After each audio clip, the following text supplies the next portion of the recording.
Here we are at Bloodstock 2025 Yep. for Yes, Rock and Load Mag and the Rig Rundown podcast. I'm here with Max from the Black Dahlia Murder. Max, how's it going, dude? Hey. How the hell are you? Good. I'm tired, man. We had a hell of a time getting here. Little backstory. So we played Alcatraz last night late. We stayed at the airport to shower and put our gear there because we had to fly here. Yeah. So we left the festival. We got to the hotel at hotel airport at midnight. Mm-hmm. We had to be in the lobby at 3 a.m. Okay. No one could sleep as soon as we got there. So maybe we got an hour of sleep. Came here, nowhere really to go here. Yeah. So we just buckled down, played the show. Awesome. We lost some gear on the flights. Oh, no, we what had happened? we had to have Gojira help us out with some pedals and That stuff. was nice of them. Yeah, oh yeah, they really helped. Otherwise, you would have been pretty screwed. So Do you know where the gear ended up, or is it lost for good?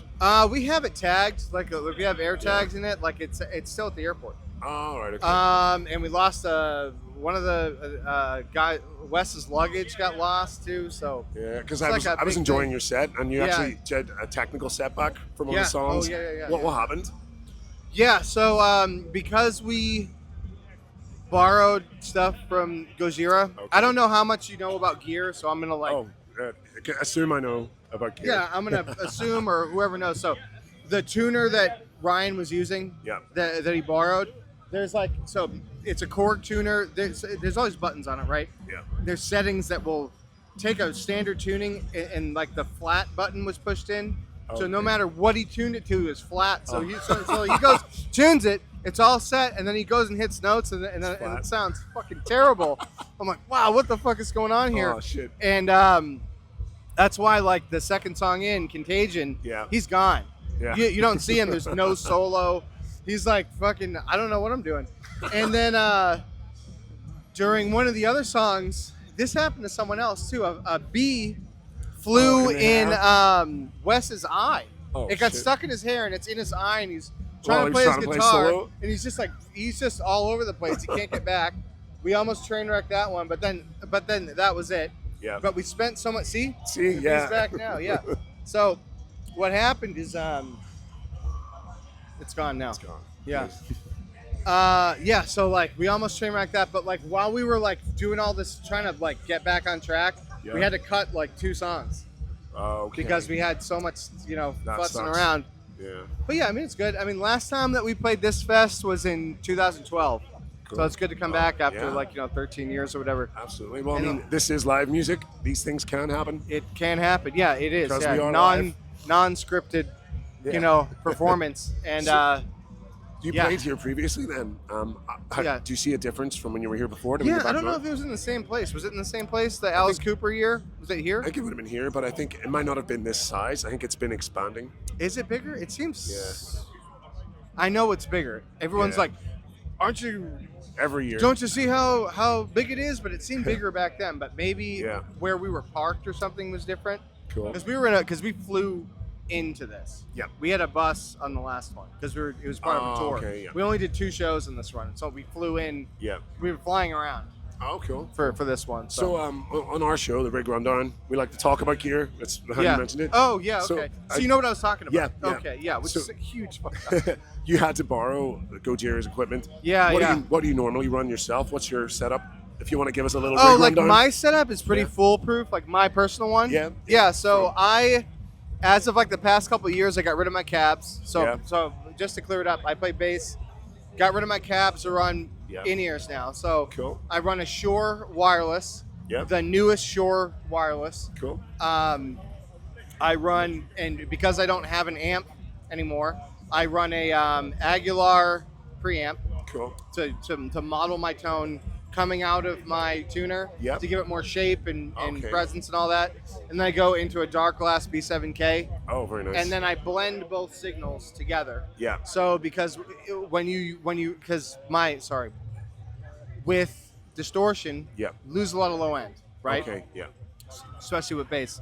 So if you blend a nice clean channel like coming from the Aguilar preamp, you get those sub lows and those good Okay. mids and natural good sounding Excellent, mids yeah. with the overdrive. So that's Cool. what I've been doing. Did you come up with Past that couple yourself, years. or did anyone let you on that? For years I've always Just kind of done it, experimenting with but different I things? did it differently. Yeah. I would do a pedal, and then I'd go out of the back of the head. So I used to use like a Mesa Big Block, Yeah. and I'd go out of the back of that, and I would go out of the pedal, and then we'd blend both of them. Cool. Or we'd blend a DI in with something else. But we would always run two signals Yeah. because one would kind of compensate the other one. Of course. And that's what we've been doing. Cool. I mean, for like a long time. I mean, back in the day when I was like younger, I'd just like run a Sans amp and call it a day. Yeah. You know? But now Uh, there's like so Things many get other different. options. You get bored, and you Yeah. get, you want to get more gear and try shit out. But Awesome. Dark Glass has been great. Yeah. Dark Glass is probably. I was a Sans amp guy forever, Uh-huh. and when Dark Glass came out, it just had more low end and stuff. It had more tone. It had more tone. Like I wasn't having so much loss. Yeah. So yeah, that's what I run. And then the basses I play have a big part of it too. Like I play a Zahn custom that I played for years. It's one of my favorite basses. That's a jazz bass. Cool. Graphite neck, great bass. And then I also play a Charvel PJ bass. Oh, cool. That has a regular like flame maple neck on it. Yeah. It's all white. EMG pickups, active pickups, active preamp on the bass. Cool. Yes, I mean it's not crazy. So you got a lot of fun stuff. I got three things. I got a wireless Yeah. and two pedals, and one of the pedals replaced my amp. So it's not really crazy. And I run in-ears, which has been a game changer for me. Yeah, you would definitely prefer in-ears over Yeah. cabs. Well, it makes us all play better. Yeah. And I can't believe I did it for years. I never even wore earplugs my entire career. I've been doing this for over 20 years. Never Yeah. wore earplugs just because I could never hear enough. Like it took too much out of it. Because your stuff is like so technical and so like Yeah, like I You need can't to just hear suck everything, it out. yeah. I can't just suck out all those frequencies. there's no rooms for mistakes. No. So like, and with in-ears, I can they're the ones that they shoot the stuff into your ear. Oh, yeah, and you they got a take custom mold? Yeah. Yeah, So nice. that's 64 audio Cool. is what we use for that, and it's great. Like it makes us play better. Like the first week you Yeah. have them, you're like, oh wow, I gotta tighten up because you hear everything and it's clear, and you can have our sound engineer mix it however we want it. So everyone else has their own individual mix. We have our Yeah. own packs, their own mix. That's really cool. So man. I can be like, oh, I want, more hi-hat. I want the middle tom only, or Yeah. like whatever. Like, not that I'd want that, but I could. If I wanted that sort of customization, I could do it. Cool, man. But yeah, it's been really, that setup has been great. And the best thing about it is it's consistent. So when you play Yeah. club shows, right, you go, Uh-huh. you play, the wedges are different every day. I could not Yeah. get a wedge. It could be only singer, lead guitar player, and whatever, and Yeah. they get what they want. I get screwed, and I got to hang out with the drummer the whole time and make sure that I'm hearing something. You know what I Okay. mean? Yeah, I know what you mean. So that's your live rig. What about in the studio? Would it be the same? Or Oh, you well, have that is subject to change all the time. Yeah. But like at home, right? So I do a lot of like not session work, but I'll do studio projects. Like I have a project called Serpent of Gnosis, cool. which is it's me, Darren Seska from Deeds of Flesh, Alan Glassman from Job for a Cowboy, Tony from Job for a Cowboy, Cool. and Johnny from Job for a Cowboy, Yeah. and it's like a fast grind band, Cool. And that is, I just use like the Dark Glass plugins from Neural DSP, Yep. and I use like a Scarlett Focusrite preamp, Oh, cool. and I use the free version of Reaper, Yeah, me too. and it's great. No, I mean like, even if it's I paid perfect. for it, I like the interface. Yeah. It's easy to use. I never like if I hadn't used it in 6 months, I can go in there and go, oh, okay. Everything's quite clearly here's my marked out. template. Yeah. It's easy to export for Pro Tools. Yeah. Like I can bounce the waves down. It's easy to crossfade. It's easy to edit. I like how you can save each take and archive them, and then Yeah. flip through each take and stuff. It's great. That's awesome. You know? man. So in the studio, how would the rig differ then when you're Oh, playing? like Would you, recording the record, Yeah. like a record for Metal Blade. Oh, yeah. Well, that would be subject to the producer. I mean, Yeah. but You know, it's what the producer's going to use. So that maybe they use Reaper, maybe they use Pro Tools, maybe they. But I mean, would you have your actual amp maybe mic'd? Would you No. be DI'd? Would you still use? I the would dark I would bass? DI. Yeah. So like, for instance, right, the last one, Yeah. it was our guitar player Brandon Ellis and Mark Lewis working on the record together. It took me 10 days for Mark to be satisfied with the bass. So I had every single day I kept having I used like probably 5 different basses. Yeah. And I kept sending him different stuff, and he's like, well, do this knob configuration, do this, and try this one out, and put a fresh battery in this one, and tape the knobs down, don't touch them. So what did you settle on? What was the final one? The you chose? final one for Servitude was Charvel PJ. Yeah. It was between a Spectre bass and the Charvel. Okay. Those were the ones that he liked the most, which is very surprising to me, because it was usually the Zahn that wins every time. Yeah. But I think they wanted something that wasn't a jazz bass, because I've been playing a jazz bass for 13 years. I've been playing a jazz bass, and that's what, and that has a specific tone. It's a rounder, more like low mid tone, you know.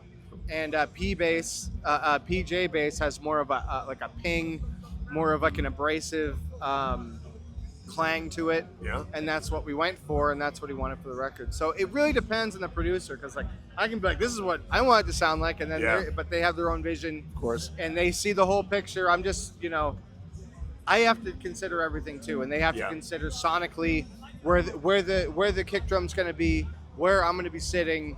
You know what I mean? Like where everything's going to go in together, because everything has to have a place in the mix, and it's a give and take in the mixing process, you know. That's really cool, man. What does a typical day in the life of touring for Black Dahlia Murder go like? Do you guys get up to much mischief? Is there any hilarious shit happening? When we were younger, we were insane. That's what I'm talking about. Crazy, we were insane. We were crazy people. I suppose you gotta be. Yeah, I mean, like nowadays it's pretty tame. We try to take it easy. Like we're all older now. Like I turned 40 this year, or last year, and like, you know, you gotta take it easy, man. Like if we're on like a regular month-long tour, I'm not hanging out all day. I'm getting up. I get up early, or I get up early-ish, and like I'll like work out and stuff, and I'll go back to bed. Like I'm not gonna hang out all day and watch bands and then go perform at night and then stay up and then because it's a young man's game. Well, a weekend I'll get sick. I'll be dehydrated. I'll be overtrained. I'll be sick, especially if I work out that day and then play music that day and stay up late that day and then go out and party that night or something like that. It's really start to dry yourself out. You know I can imagine that. So where is it you guys are originally from? Where's your hometown? So originally, I am from Boston, Massachusetts. Yep. And now I live in Rhode Island, which is like an hour away. So it's like the same thing. But and is that where you all came from? No, the band is from Michigan. Okay. Brian has been in Michigan forever. Alan moved from Wyoming to Michigan. Ryan Knight is originally from Georgia. He actually moved to Michigan. Wes right now is living in Atlanta, but I think he is from California. Cool. So we're pretty from all over. Yeah. I mean, we fly out to rehearse like 3 or 4 days before a tour, so we get 3 or 4 solid practices in. Yeah. But like we all practice on our own. Like for me, I usually do a minimum 14 days of practice. Okay. Before a tour, and I have a tally board with all the songs on it, and I mark each one, and if there's an issue with the song, I have a symbol that I put on it so I know to look over my notes. And that's pretty good regime. Or put the song into Reaper and put the click in there, and then explore the song and go, all right, well, am I having problems? Did I forget it? Because I mean, I've been playing these songs for 13 years now. There are songs that we haven't played in 13 years. You know, like we have that Headbangers Boat coming up. We have 3 different sets, so we're pulling songs out that I've never played. So are the sets have no repeats? No. Oh wow. That's gonna be a big surprise for everyone. Yeah. I am putting 36 songs in the hat for that one. Wow. Yeah. 36. So each set is going to be completely unique. For that boat. Really cool, man. Yeah. Well, I mean, that's great. And I think it's great because I've been wanting to play all these songs I've been wanting to play like old songs we haven't played in a long time for a while, and Now you have the chance. it's great to like say that and be like, oh, I'd love to play all these songs, but now I gotta learn. So all the Black I gotta Dahlia Murder relearn fans are gonna 36 have Oh a yeah, they're special gonna, treat. Oh yeah, they're gonna love it. You know, they're That's gonna, so I mean, cool. I would. I mean, if I went to go see a band that I grew up listening to, Yeah. and they're gonna play a bunch of like moldy oldies, I mean, that's what I'm there 3 for. different no repeat sets. That's what I'm there for That's anyway. cool, Like, I man. mean, I always like new music from bands, but Yeah. I'm always going to go back to the old classics. Like, going back to Carcass, like, I'm always, like, if I go and see them and they don't play, like, Heartwork or something, I'm going to be Yeah. pretty fucking bummed about it. Of course. Like, oh, they didn't play that song. So who are you listening to at the minute? What are you spinning at home? Right now, I like Unto Others a lot. Wearing the Cool. shirt. Great. I listen to them, like, too much, so, like, burnt myself out, but they're a great band. Been listening to some weird electronic stuff, like not like goth music. It's kind of like 80s Yeah. montage. This guy Tough Turf has been pretty good. It's fun music. It's cool. Sangasuga Bog, super heavy. Old classics I like I love like Dehumanized, Cryptopsy, Yeah. Pyrexia, Dissections, my Awesome. favorite band. A lot of people would say you guys were like the deathcore pioneers, and you would be a lot of people's Crazy people major say that though, 'cause early we don't really inspirations. have a ton of deathcore elements. Yeah. Because you don't have breakdowns or anything. Suppose, yeah, but I It's- suppose like, I the know, people but still, it came out at the same know what I mean? time. Yeah. I think that's what it is. But like, you know. who was your early inspirations then? Who would have been your pioneers when you were Oh, younger? like when I was When you younger. started? Yeah. It's so for me it would be Dying Fetus, Cool. Devourment, Cryptopsy, Dehumanized. I'm trying to go back. I'm like visualizing my like book cover from like when I was 15 in school, all the logos I put on there. But yeah, like a lot of classic like 2000s death metal that was like riding the Yeah. cusp of like American brutal death metal and like technical stuff. Like when like Decapitated came out, that was like great for me because no one Yeah. was really doing that at the time. And when I was getting into bands, that's like what I wanted to do. I wanted to do So cool, man. technical death metal that was like catchy, but also have like a hardcore influence, but it wasn't like too punk influence. Because at the time when I grew up, hardcore was like very punk heavy. Yeah. It wasn't really like how it is now. Yeah. It was like Blood for Blood and the Bruisers and Cool. Madball and stuff. So it was like really Yeah. more punk vibes than That's cool, man. hardcore. Do you remember your first ever bass guitar you got? Yeah, I got a Zenith bass guitar for $75 at like a used music store, Cool. and Zenith is like a TV brand, Yeah. so they don't really make guitars, but it was like a really cheap one. It was cool. It had like a kind of like a Jackson headstock that was like pointy. It had the with metal. yeah. Oh, it was great. It was like all black, super nice body. Have you still got it? No, I gave Oh. it to a buddy of mine. So I wound up getting a P bass after that, and that bass just sounded like dog shit. Yeah. So I gave it to a buddy of mine who was like he was like a younger. I mean, he was my age, but he Yeah. was like a tinkerer. He wanted to turn it into a lamp, Yeah. and I don't think he ever did. But I was like, yeah, here you go. So that was the first one, and then I got a Fender P bass, and then an Ibanez. Nice. Which is crazy because the P bass was like one of the nicest earliest instruments I got, Yeah. and I think I like sold my expensive P bass to get like a $150 Ibanez sound gear that I thought was so cool, but it was like just kind of a shitty, Yeah. trendy bass at the time, you know. Okay.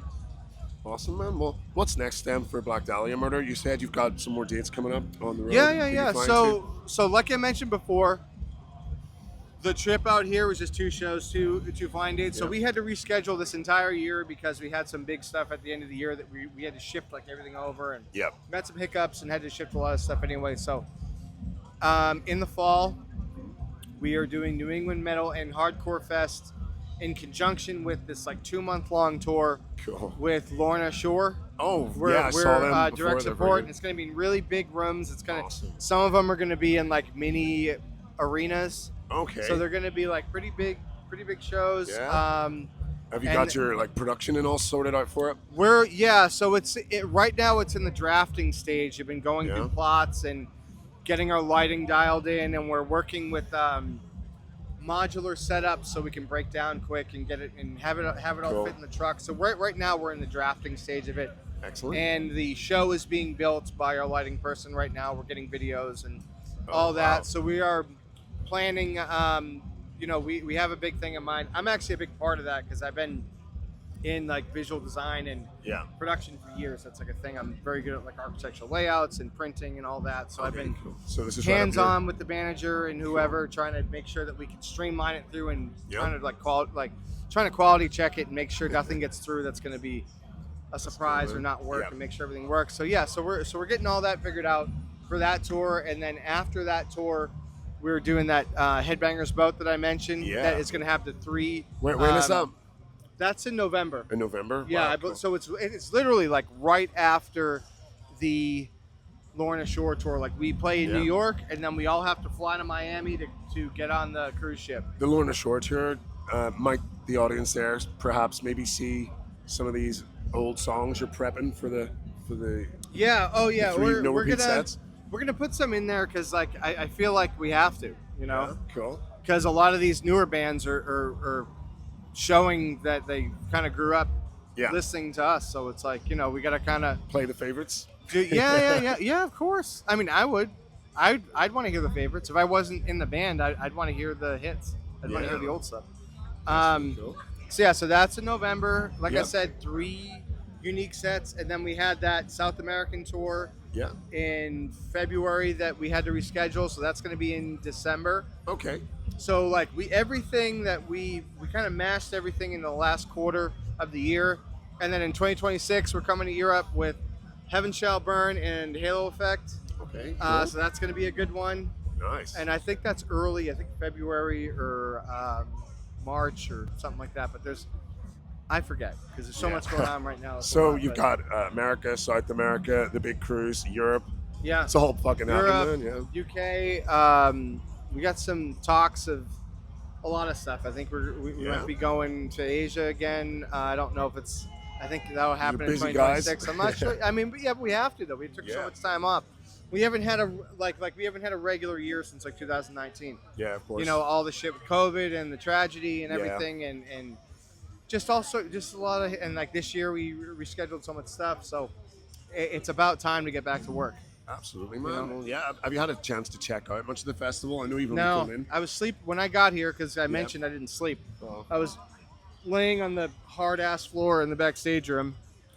We got some pretty cool stuff. Right behind us is the art gallery where they have a machine head display with all of Rob Flynn's in here. How stage-used do guitars. I get in right here? through that door. Oh, yeah, okay. So I'll have to. I'll they have check it out. the bronze bust of Lemmy with his ashes in it. Oh yeah, So we can all go pay our respects. Nice. Yeah. Oh, that's great. And a lot of Aussie art and just general Bloodstock art. Yeah, Definitely check it out, dude. Yeah, I will for sure. Yeah, that's super awesome. Awesome. So, dude, I'll let you away here. I don't want to take up all your time. Yeah, It's great, been man. fantastic meeting you, Max. Pete, very nice to meet you, Yeah, man. It's thank great. you, man. I like this. I like that we talked about gear and stuff. Oh, That's yeah, cool. that's all we talk That's about on good. our show. We do the rig Hell yeah. rundown. We talk about gear. Yeah. That's good. great. Cool. So, here with Max from the Black Dahlia Murder at Bloodstock 25 for Rock and Roll Mag and the Rig Rundown podcast. Guys, thank you very much. Thank you. Goodbye.